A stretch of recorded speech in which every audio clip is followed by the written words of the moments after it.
వేడి గోధుమ రవ్వ అంతేగా.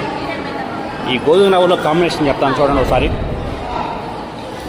గోధుమ రవ్వలోకి సాంబారు, చిక్కటి సాంబారు.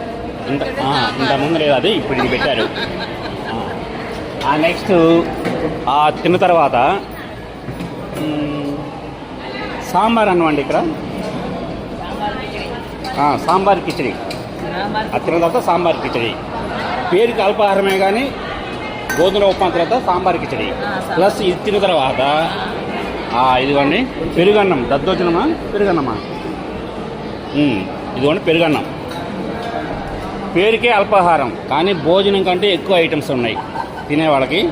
ఇప్పుడైతే శ్రీశైలం దేవస్థానం అన్నప్రసాదం చాలా చాలా బాగుందండి. ఇంతకుముందు వచ్చినప్పుడు అయితే ఒక్క ఉప్మా రవ్వ పిండి ఒకటి పెట్టేవాళ్ళు, శనగపిండి లాంటిది. ఇప్పుడైతే అన్నీ ఉన్నాయి.